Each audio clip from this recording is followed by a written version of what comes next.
한 목소리로 읽습니다. 뭇 백성들아 이를 들으라. 세상의 거민들아 모두 귀를 기울이라.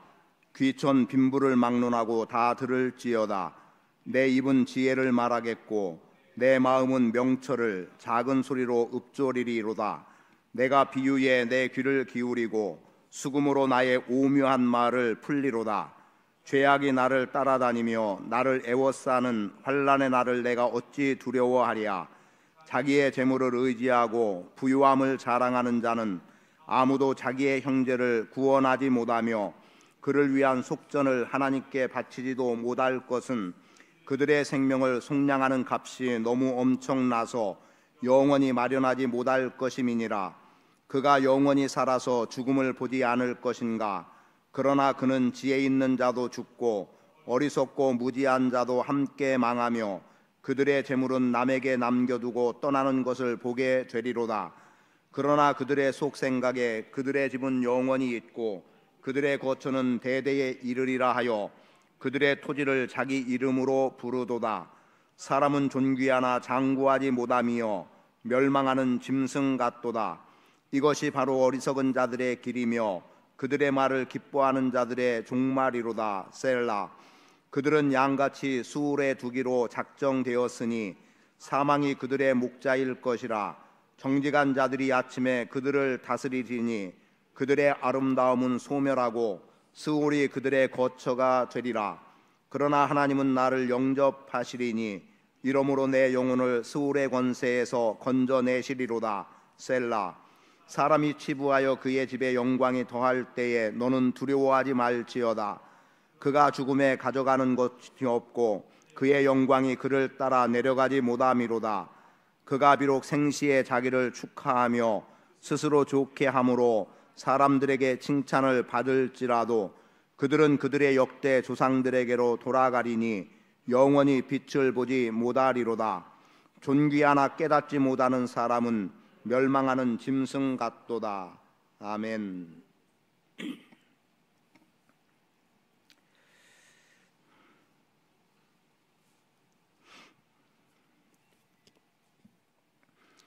믿음으로 삶을 살아가는 우리가 주님을 영접한다는 측면에서 하나님은 영이시니 예배하는 자가 영과 진리로 예배할지니라 라고 하는 말씀의 전제에 영접하는 자 곧 그 이름을 믿는 자들에게는 하나님의 자녀가 되는 권세를 주심으로 하나님의 권세를 주님의 은혜를 힘입은 자들이 예배하는 자로 하나님의 백성으로 살아가게 하셨습니다. 그런데 오늘 본문의 말씀의 경우는 우리에게 무엇을 말하고자 하냐면 오늘 부자에 관계된 내용으로 말씀을 하고 있거든요. 그런데 그러한 부자에 대한 내용 가운데 표현된 것 가운데 하나가 그들의 결국은 짐승 같다라고 하는 참 입에 담고 싶지 않은 표현 하나가 나오고 있습니다. 그럴 만큼 우리가 하나님을 믿는다는 백성들의 삶과 하나님과 상관없이 세상의 부유를 쫓아 살아가는 사람들의 삶에 있어서 그들의 결국에 짐승같이, 그 말은 곧 죽어 없어질 존재라고 하는 의미로 다가오게 됩니다. 그래서 오늘 말씀 전체를 보면 여러분들이 읽으면서 보셨겠지만 부유한 자들의 어떠함을 표현해내고 있어요. 그리고 그 중간에 15절의 한 절, 어찌 보면 그게 유일하리만큼 부유한 자와는 상관없는 인생으로 살아가는 믿음의 사람들에게 있어서 하나님이 나를 영접해 주신다는 의미의 말씀 하나가 담겨 있습니다. 무슨 말인가 하면은 14절 끝절만 한번 끝부분만 본다면 이렇게 기록합니다. 그들의 아름다움은 소멸하고 스울이 그들의 거처가 되리라. 이건 부자들에 대해서, 즉 재물을 의지하고 재물을 자랑 삼고 살아가는 사람들에게 주어지는 말씀인데 15절에 그러나 하나님은 나를 영접하시리니 이러므로 내 영혼을 스울의 권세에서 건져내시리로다.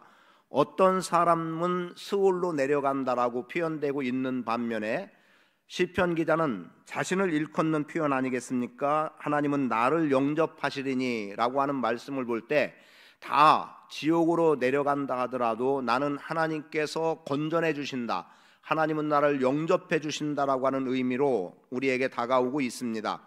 그래서 15절 한 절만 어찌 보면 유일하리만큼 믿음으로 살아가는 하나님의 백성의 삶에 결과가 어떠함을 보여주고 하나님과 상관없이 재물을 자랑 삼고 살아가는 부유를 쫓아가는 사람들에 대해서는 그들의 결국이 스올에 떨어지고 멸망하는 짐승 같다라고 하는 말씀으로 12절에서도 말하고 있고, 그리고 마지막 절 20절에서도 동일하게 존귀하나 깨닫지 못하는 사람은 멸망하는 짐승 같다, 사람은 존귀하나 장구하지 못하며 멸망하는 짐승 같다, 이렇게 표현하고 있습니다.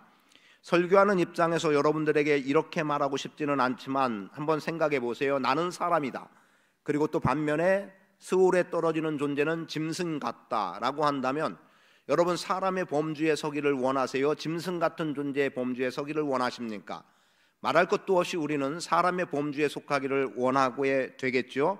그러하다면 오늘 하나님께서 사람으로 인정해 주는 모습을 하나님의 백성으로 표현해 나간다면 여러분들은 하나님께서 나를 영접해 주시는 분, 하나님은 나를 영접해 주셨다라고 하는 것에 확신을 가지고 살아갈 수 있어야 합니다.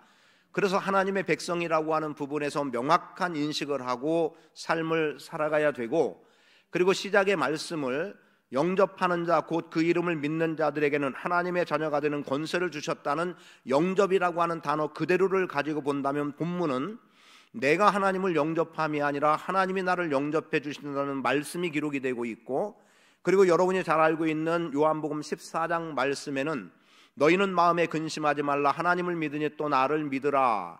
내가 처소를 준비하기 위해서 먼저 너희를 떠나가는데 처소가 예비되면 내가 다시 너희에게 와서 너희를 내가 영접해 주겠다고 예수님도 부활 이후에, 승천하신 이후에 오늘 우리를 영접해 주심으로 말씀하고 있죠. 물론 그 말씀은 요한계시록으로 연결해서 본다면 마지막 때에 오늘 우리를 주님이 영접해 드림으로 인해서 우리가 다스릴 수 있는 왕권을 가지고 주님과 함께 천년 왕국에 들어간다는 의미를 담고 있기도 합니다.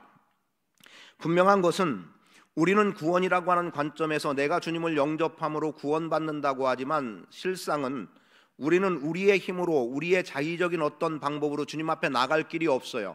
왜냐하면 모든 사람은 죄인이다, 죄의 삭은 사망이라고 선언되어 있기 때문에 사망이 선언된 우리가, 즉 영혼이 죽은 우리가 생명의 길로 나갈 수 없다는 거지요. 그러나 오늘 우리가 주님 앞에 나가는 방법 하나가 뭡니까? 성령이 우리를 주님께로 이끌어 드림으로 인해서 오늘 우리는 주님 앞에 나가는 담력을 얻은 자로 살아가게 되고 그 가운데 구원을 경험해 나가는 건데, 엄밀히 말하면 주님은 우리를 영접하시는 거예요. 우리가 하나님께로 나아갈 수 없을 때 주님이 우리 가운데 육신을 입고 오신 예수 그리스도, 그리고 그분을 믿음으로 말미암은 구원이라고 하는 것은 주님이 나를 영접해 주심으로 연결되어지는 겁니다. 그래서 오늘 말씀을 크게 두 가지로만 구분해서 보기 원하는데, 첫째는 구원할 수 없는 것이 이 땅에 있다는 거예요. 구원할 수 없는 것. 그럼 그 구원할 수 없는 것이 뭐겠습니까? 지금까지 말한 내용 속에서 여러분들이 이미 다 이해를 하겠지만 6절 말씀에서 답을 한번 찾아보겠습니다. 전체에 다 나오는 내용이지만 6절만 보겠어요. 같이 읽습니다. 시작. 자기의 재물을 의지하고 부유함을 자랑하는 자. 세상의 재물을 의지한다, 세상의 부를 의지한다. 이들은 세상의 부를 의지하지만 자신을 구원할 수 없다라고 분명히 선언해 주는 거예요. 자, 무슨 말이겠습니까? 세상에서는 가지고 있는 사람들이 추앙을 받는 시대입니다. 물질의 부유함이 있으면 누구라도 부러워하게 되고, 그리고 물질의 부유가 있는 사람들은 아마도 배운 게 그렇게 없어도 세상 당당하게 살아가고 오히려 세상을 지배하듯이 살아가는 게 가진 자의 특권이라면 특권이 될 수 있을 것 같아요. 근데 지금 시대는 더더욱 그렇지 않습니까? 우리가 물질 아니면 더 이상 어떤 것을 세상에서 기대할 수 없을 만큼의 삶을 살아가고 있단 말이죠. 그러면 내가 물질이 많다, 내 손에 가진 것이 많고 내게는 부유가 따르고 있고 누가 봐도 나는 부자다라고 말한다면, 그렇게 나는 부자라고 말하는 사람들이 그 부를 자랑 삼고 그 부를 권력 삼고 그리고 그 부를 가지고 세상 즐거움을 다 누리고 살아가고 있지만, 정작 하나님 앞에 서야 되는 영혼의 문제는 그 어떤 부분도 해결할 수 없는, 단 일도 해결하지 못하는 결과를 가져오고 만다는 것을 분명하게 말씀하고 있는 겁니다. 그래서 믿음의 사람들이 말할 수 있는 것 가운데 하나는 물질의 부요, 세상의 재물, 다 헛것에 지나지 않는다라고 우리는 말할 수 있고, 그래서 믿음의 사람들은 물질의 매인자로서의 삶이 아니라 오히려 물질을 초월하고 자유한 자로서 삶을 사랑하게 되는 겁니다. 그리고 세상 재물을 의지하는 사람들은 재물을 자랑 삼지만 그것은 자랑이 될 수 없다고 말씀하고 있고, 무엇보다 표현하는 내용 가운데 형제를 구원할 수 없다라고 말하고 있어요. 7절에 아무도 자기의 형제를 구원하지 못하며 그를 위한 속전을 하나님께 바치지도 못할 것은 이라고 말하는데요, 이것을 다른 번역으로 보니까 이렇게 표현했어요. 형제를 구원할 수 없다는 것에 어느 누구도 자기를 구원할 수 없다라고 말합니다. 그러면 여기서 형제에 대한 내용은 뭐냐면, 그 어떤 형제 하나를 구원해내지 못한다는 게 아니라 그 누구도 재물을 가지고는 자기 자신을 구원할 수 없다고 말하고 있는 거예요. 그럼 여기서 한번 정리해 봅니다. 여러분, 구원이 어떻게 주어집니까? 여러분의 어떤 수고와 헌신과 노력과 물질의 부요, 아니면 선하게 살았다고 하는 어떤 이유들이 여러분을 구원했는가? 아니면 내가 할 수 있는 그 아무것도 없고 나는 무능하고 내 공로 하나도 없어도 오직 예수 그리스도의 구속의 은혜로 말미암음인가? 오늘 여기서 우리는 시편 49편에서 이 부분을 명확하게 점검하고, 나의 구원의 문제는, 나에게 있어 영생은 예수 그리스도의 십자가의 구속의 은혜로 말미암음이지, 세상에서 자랑으로 내세울 만한 어떤 권세나 물질이나 배움이나 이런 것들이 나로 하여금 구원에 이르게 하는 것이 아니라는 거죠. 이것이 분명할 때 우리는 하나님의 백성이라고 선언하고 나갈 수 있는 겁니다. 특히 그 어떤 것으로도 대속하지 못한다는 것은 뭐겠습니까? 세상에 아무리 많은 은금을 가지고도 한 영혼의 속전이 될 수 없다는 겁니다. 영혼을 구원할 수 없다는 거예요. 왜냐하면 사람의 영혼의 값이라고 굳이 표현한다면 이 영혼의 값은 세상적인 개념, 세상의 물질로는 단 한 영혼도 구원해낼 수 없기 때문이고, 그리고 무수한 재물을 가지고 한번 영혼을 사볼까 하지만 그 영혼은 결코 살 수 없다는 겁니다. 그래서 육체의 문제라면 많은 물질이 대속의 은혜가 가능하게 여겨질지 모르지만, 영혼의 문제에 있어서만큼은 그 어떤 재물, 돈도 영혼의 문제를 해결해 줄 수 없다는 것, 우리는 이 부분을 분명히 하고 하나님을 의지하고 하나님을 자랑 삼고 살아가는 삶이 우리 안에 필요한 부분임을 말씀을 드립니다. 특히 사람에 대해서 12절은 이렇게 기록합니다. 사람은 존귀하나 장구하지 못하며 멸망하는 짐승 같도다. 무슨 말입니까? 사람은 오래 가지 못한다는 거예요. 끝이 보인다는 거죠. 더 노골적으로 표현하면 하룻밤의 인생으로 끝나버린다는 겁니다. 그러면 하룻밤의 인생으로 끝나버리는 것을 여러분 떠오르는 내용이 있을까요? 한 부자가 농사를 졌어요. 그래서 풍성한 소득을 얻었습니다. 그리고 그 추수한 것을 창고에 드리려고 했더니 올 한 해에 추수한 것이 엄청 많아서 내가 가지고 있는 이 창고에 채울 수가 없는 거예요. 아니, 어쩌면 이 창고에는 이미 작년에 또 그 전에 수확한 것이 여전히 남아 있어요. 그래서 어떤 결단을 합니까? 야, 이거 창고 작은 것 헐어버리고 이 추수한 것 다 집어넣기 위한 커다란 창고를 지어보자. 그리고 크게 창고를 짓고 거기에다가 그 해에 추수한 모든 것을 가득 담아놨어요. 그냥 바라만 봐도 흐뭇하겠죠. 왜냐하면 내가 이것으로 살 수 있다는 거예요. 오늘 제가 조그만 메시지 뉴스라고 해야 됩니까? 내용 하나를 접한 게 있는데 이효리 씨에 관계된 내용이었어요. 남편 이상순 씨가 있고, 근데 이효리가 1년에 잘 나갈 때였던 것 같습니다. 광고 한 편 하는데 보통 5억 정도를 받았다는 거예요. 그래서 대여섯 편만 하면은 그냥 30억 정도, 그래서 1년에 광고로만도 한 30억 정도를 벌어들이고, 그리고 또 이상순 씨 그의 남편은 그가 곡을 만든 게 한 60여 곡이 되는가 보죠. 거기에서 나오는 것만으로 매년 5억 정도인가의 수익을 얻고 있다는 겁니다.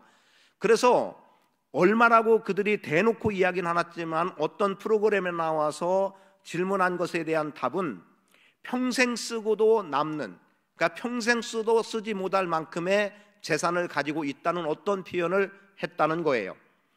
그들은 물론 특정한 어떤 사람들이죠. 그러면 아마도 다 부럽다고 이야기할지 모르겠습니다. 야, 평생 쓰고도 그것도 쓰는 게 우리 정도의 수준의 쓰임이겠습니까? 어떤 래퍼는 한 달에 8천만 원을 쓴다는 말을 듣고 제가 기겁을 할 뻔한 내용이 있어요. 근데 나중에 보니까 이 래퍼는 세금도 제대로 안 냈더라고요. 그런데 물론 혼자서 한 달에 8천만 원어치 먹었겠습니까? 주변에 많은 사람들. 그런데 그 내용 속에 매일 랍스타를 먹는다. 이게 보통 사람들하고는 전혀 어울리지 않는 표현 중에 하나예요. 그런데 저런 내용이 종편 방송인지 지상파 방송인지 정확히 모르지만 그런 데에서 저런 말들을 쏟아낸다면 다른 젊은 일반 평민 혹은 서민이라고 불려지는 우리들은 절망에 빠지지 않을까라는 생각이 들어서 저런 걸 걸러내지 않고 그냥 다 방송을 할까 이런 생각을 해봤던 적이 있습니다. 자, 그들이 얼마를 먹고 얼마나 좋은 것을 먹고 그거 말하고자 하는 게 아니라 부유하다 하면 사람은 누구나 다 부러워하게 돼 있습니다.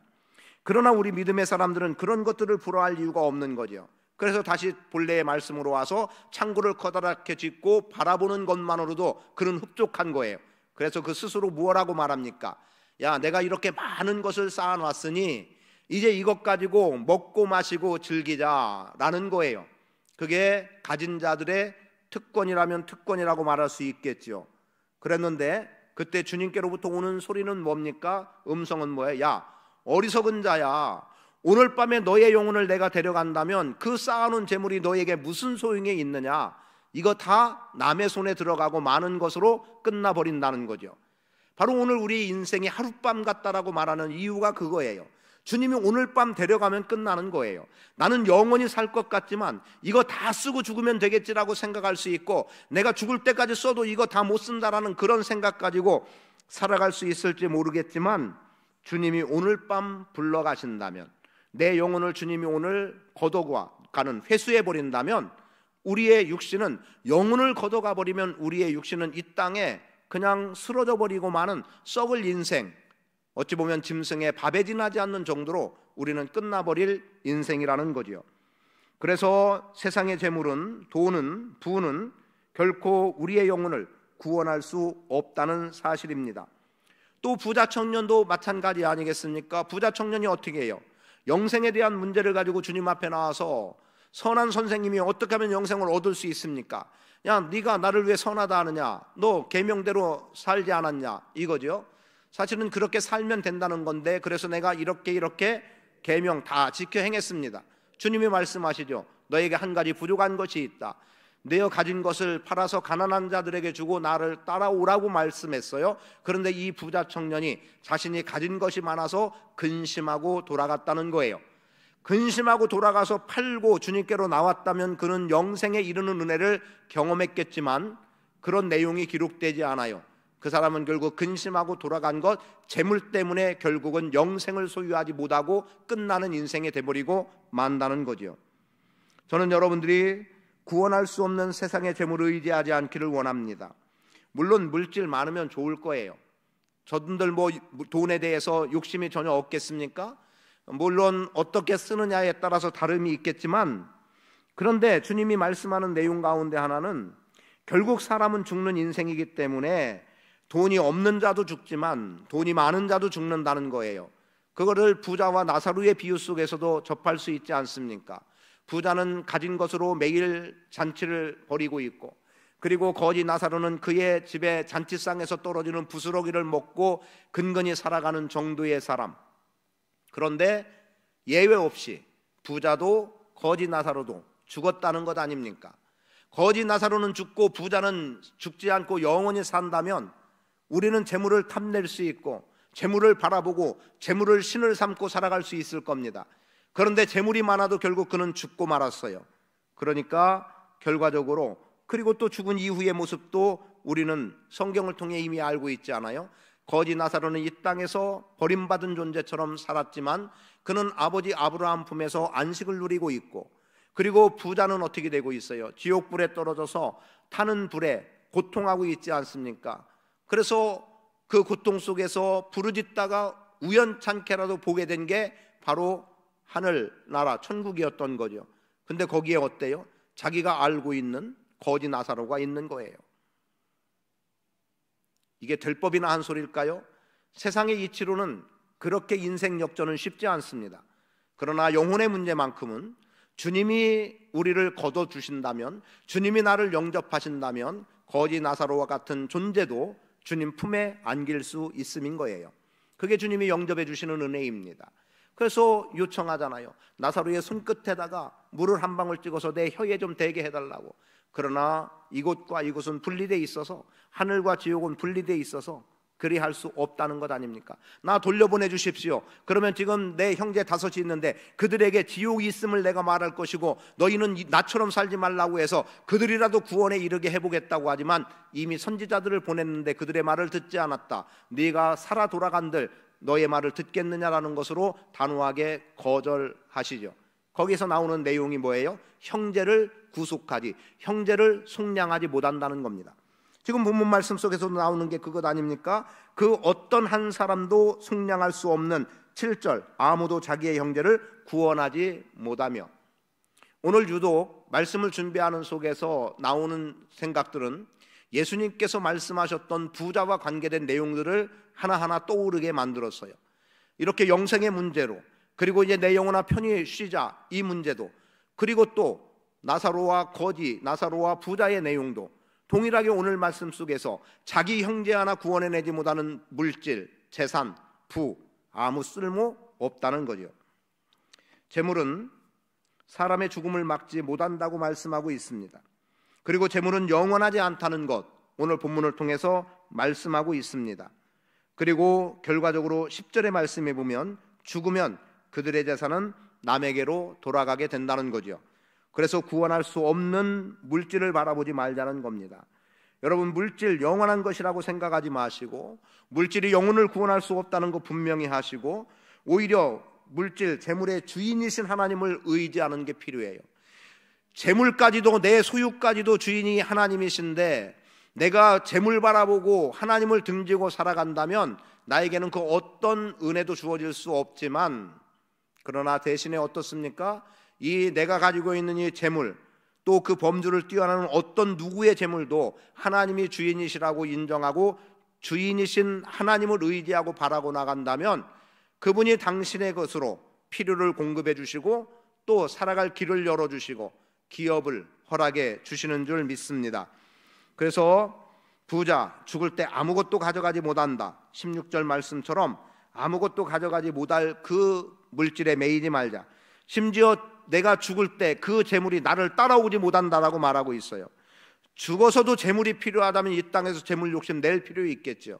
그러나 내가 죽을 때 재물이 나를 따라오지 못해서 내가 죽은 이후에 이 땅의 재물이 아무런 소용이 없다고 한다면 우리가 세상의 재물에 의지해서 우리의 영혼을 구원해내지 못하는 어리석음은 없어야 되겠습니다.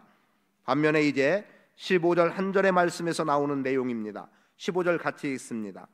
시작. 그러나 하나님은 나를 영접하시리니 이러므로 내 영혼을 스올의 권세에서 건져내시리로다. 하나님께서 여러분을 영접해 주신다는 겁니다. 그 영접이란 말은 나를 받아주신다는 거예요. 여러분 주님께 나가면 주님은 여러분을 받아주시는 거예요. 내가 어떤 모양을 가지고 있다 하더라도, 내게 어떤 죄의 중한 죄의 문제를 가지고 있더라도 내가 주님께 나갈 때 주님은 우리를 더럽다고 죄 있다고 막는 분이 아니에요. 그분은 나를 영접해 드리시는 분이에요. 그분은 나를 받아주시는 분이에요. 자, 탕자의 비유에서 한번 생각해 보겠습니다. 아들이 자기가 받을 몫을 가지고 나가서 허랑방탕하게 지나다가 가지고 나간 돈 다 잃어버리고, 그리고 이제 돼지 치는 데서 쥐엄 열매라도 먹고 살아보겠다고 해보지만 결국 쥐엄 열매마저도 자기에게 제대로 돌아오지 않는 거예요. 돼지나 먹을 쥐엄 열매, 오늘 짐승 같다고 하는 말 별반 다를 바 없지 않습니까? 그런데 그것마저도 녹록지 않으니까 어떻게 해요? 아버지를 떠올린 거예요. 내 아버지 집에는 품꾼들의 모습을 그려보니까 그들에게는 참 풍족함이 있더라는 거죠. 아버지의 풍족함이 자기 집에서 일하는 품꾼들에게 하루 세끼 먹을 것을 꼬박꼬박 주고 있는 것을 생각해 내는 거예요. 아버지의 종들은 먹는 것에는 물론 종이기 때문에 땀 흘려 수고하는 노동은 있지만, 힘들고 어려움은 있겠지만 구속이라고 하는 매임은 있을지 몰라도 먹고 사는 문제에서는, 먹음의 문제에서는 전혀 불편이 없었던 자기 집의 아버지의 종들. 그래서 그가 스스로 생각하지 않습니까? 내가 아버지의 아들로서가 아니라 아버지 집에 종으로 들어가서 먹는 문제라도 해결해 보겠다고 돌아오잖아요. 그런데 여러분, 탕자의 비유의 그림으로도 보아서 아시겠지만 얼마나 비참한 모습으로 돌아옵니까? 병든 모습이에요. 그리고 헐벗고 굶주림이라고 하는 게 뻔히 보여지는, 아니 어쩌면 끌어안기도 어려울 만큼 냄새나는 그러한 존재예요. 그런데 아버지는 벌써 저 멀리서부터 오는 자신의 아들을 알아보고 달려가서 그를 영접해 주는 거죠. 끌어안음, 영접입니다. 받아주심, 영접이에요. 그리고 그에게 가락지를 끼우고 목욕을 시키고 새 옷을 입히고 그리고 소를 잡아 잔치를 벌이는 것 아닙니까? 그게 주님의 영접입니다. 저는 주님이 영접해 주시는 그 영접의 은혜 속에 여러분이 서기를 축복합니다. 영혼을 건전해 주시는 주님의 은혜, 영혼을 구원에 이르게 하는 주님의 은혜, 그 은혜가 있기를 축복합니다. 영접이라는 의미를 좀 더 찾아보았더니 소유 삼는다고 나왔더라고요. 그러다 보니까 하나님 말씀에 뭐예요? 내 소유, 소유라고 주장하시죠. 거룩한 보배로운 존재, 소유라고 말씀하고 있음. 여러분, 하나님은 여러분을 소유 삼아 주신 거예요. 그 소유 삼아 주심이 오늘 우리에게 하나님의 백성이라고 불려지는 겁니다. 여러분, 하나님의 백성이라고 하는 이름으로 살아가는 것을 자랑스럽게 여길 수 있기를 바랍니다. 하나님은 여러분을 생명으로 이끌어 주시는 분이에요. 그래서 여러분이 생명 있는 자로 살아가게 하시는 겁니다. 하나님의 영접하심을 입은 사람들은 하나님이 영원한 생명을 위해서 예수 그리스도를 이 땅에 보내주신 은혜를 누리며 살아가는 존재입니다. 예수 그리스도의 십자가의 보혈의 공로를 힘입어 살아가는 사람들이 하나님이 영접해 주신 여러분입니다. 이 부분에서 여러분은 자긍심을 갖고 살아도 되고 당당하게 세상을 향하여 내가 하나님의 사람이다, 하나님의 백성이다 라고 당당하게 살아갈 수 있는 삶이 되기를 축복합니다. 그래서 이렇게 말씀을 정리해드리면 어떨까 싶어요. 하나님의 백성인 여러분들은 이 땅의 부자들을 부러워하지 마십시오. 그들은 어리석은 부자일 뿐입니다. 가져갈 수 있는 것 아무것도 없습니다. 누구에게나 죽음은 오는데 죽을 때 가져갈 게 하나라도 있다면 욕심내 볼만하겠지만, 왜요? 이 많은 것 중에 어느 걸 가져가게 될지 모르는데 하나만이라도 가져갈 수 있기 때문에 그 중에 하나 선택하라면 내가 뭐라도 선택해 보겠지만 내가 선택할 수 있는 것 아무것도 없습니다. 죽은 자들에 대해서 취하는 어떤 행동들을 보면, 제가 우리의 장례법에도 예전에는 그래서 지금은 그렇게 않지만 예전에는 어떻게 했습니까? 그 염할 때에 입에다가 쌀을 한 소미요 두 소미요 하면서 넣어줬어요. 그렇게 넣어주는 걸 보았고요. 그리고 동전을 이 사이에다가 껴넣더라고요. 뭐예요? 구천을 떠돌 때 여비하라는 거죠. 귀신이 먹을 거 필요하다고 그거 주는 거예요. 그런데 이게 우리나라만 그런 게 아니더라고요. 제가 언젠가도 얘기했습니다만 트로이인가라고 하는 영화에도 보니까 거기서 이제 헥토르인가 누가 죽게 그에 의해서 다른 상대가 죽게 돼요. 그런데 거기 장례를 치러주는 그 내용 속에 눈에다가 동전 2개를 올려놓는 거예요. 여비하라는 거지요. 그래서 세상, 그러니까 이렇게 표현할 수 있는 거죠. 사람들은 누구나 다 종교성이 있는 거예요. 신을 부정하는 사람들에게도 사실은 종교성이 있는 거죠. 그래서 죽은 이후에 영혼이 어딘가 가고 있다는 것, 어디까지 가야 되는데 그 가는 그 과정, 여정 속에 돈이 필요하고 먹을 게 필요한 걸 누구라도 알았던 것 같아요. 문화가 다르고 환경이 다르고 그리고 모든 인생의 배경이라고 말할 만한 것 다른 존재 아닙니까? 유럽 사람과 우리와 같다고 말할 수 있겠습니까? 그런데 갖고 있는 죽음 이후의 장래의 법에서 한 부분은 동일한 의미를 갖고 있는 것을 보게 돼요. 그러면 우리는 단순히 종교성에 의한 게 아니라 우리는 믿는 믿음으로 구원받았고 하나님께서 우리에게 성령으로 기름 부어주시고 능한 자로 살아가게 하셨기 때문에 어리석은 부자들일 뿐인 세상의 재물을 의지하는 사람들, 세상의 부유한 자들 부러워하지 않고 살아갈 수 있기를 축복합니다. 왜냐하면 물질은, 부는 세상에서 잠시의 안전함과 쾌락을 보장해 줄지는 몰라도 자기 생명 지키지 못하기 때문입니다. 영생을 소유하지 못하기 때문이에요. 하나님의 백성으로 서지 못하기 때문이에요. 그래서 이 땅의 부자들 부러워하지 마시고 여러분이 땀 흘려 수고하는 것에 하나님께서 결실로, 결과로, 열매로 주신 것에 만족하고 오늘도 하나님이 나를 영접해 주심, 오늘도 하나님이 나를 받아주심. 그래서 내가 주님께 나아갈 때 주님은 언제고 나를 받아주신다는 그 의지 속에서 나를 영접하시는 하나님을 찬양하고 살아가는 복 있는 성도 되시기를 축복합니다. 세상 재물보다 하나님을 자랑 삼고 세상 재물을 주인 삼지 마시고 하나님을 주인 삼고 살아가는 복 있는 성도의 삶을 사시기를 축복합니다. 아버지 하나님 고맙습니다. 주신 바 은혜 가운데 섭니다. 믿음의 신실함이 우리 안에 있기를 소원합니다. 아버지, 세상의 재물은 세상에 살아가는 동안 필요한 부분이지만 그것이 영원한 생명에 이르게 하지는 못합니다. 사람이 죽을 때 사람을 따라가는 재물이 되지도 못합니다. 죽은 자는 그 어떤 것도 손에 쥐고 몸에 담고 가져갈 수 없음 또한 우리는 압니다.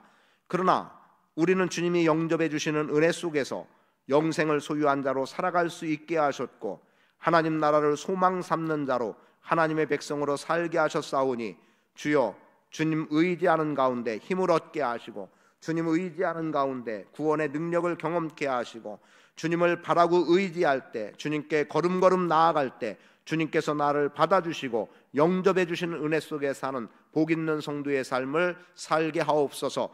이 밤 구할 때 주께서 들으시고 응답하시고 하늘의 위로 속에 새 힘 얻는 복 있는 성도들 되게 하옵소서. 감사드립니다. 예수 그리스도의 이름으로 축복하며 기도합니다. 아멘.